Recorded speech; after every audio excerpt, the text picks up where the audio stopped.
presented by Ananya Films.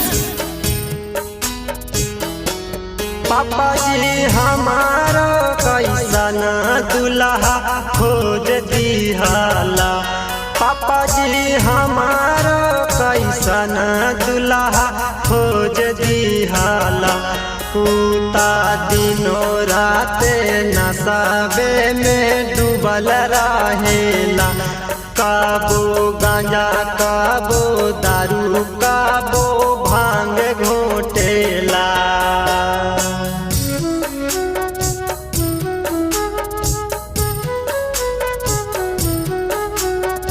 Ananya Recording Studio, Patna.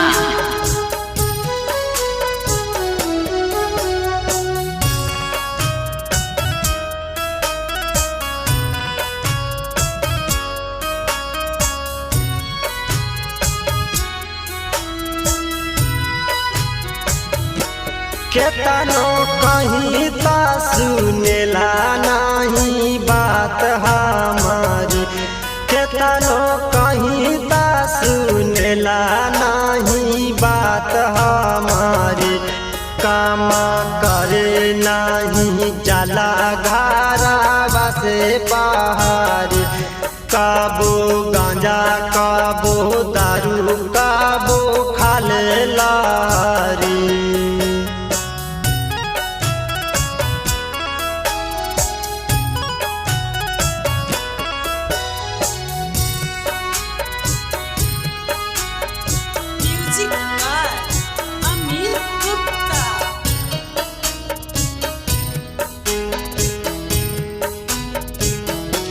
जावन दिहालाए बाबूजी तिलक में गाड़िया। जावन दिहालाए बाबूजी तिलक में गाड़िया। ओकरा बेच दिहाले बाटे पिए खातिर ताड़िया। ओकरा बेच दिहाले बाटे पिए खातिर ताड़िया।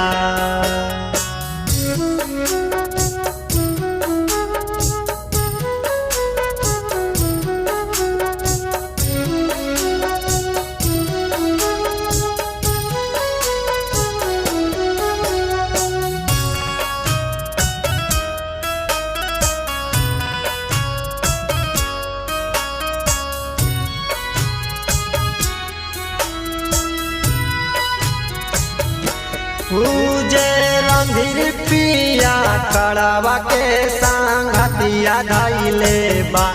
पूजे रंधिर पिया कड़वा के संगतिया धैले बा। पापा जी रंजन बालमुआ ऐसन बतिया कैले बा। पापा जी रंजन बालमुआ ऐसन बतिया कैले बा। पापा जी हमारो कैसन दुल्हा खोज दिहाला। पूता दिनों रात नशे में डूबल रहेला। काबो गांजा काबो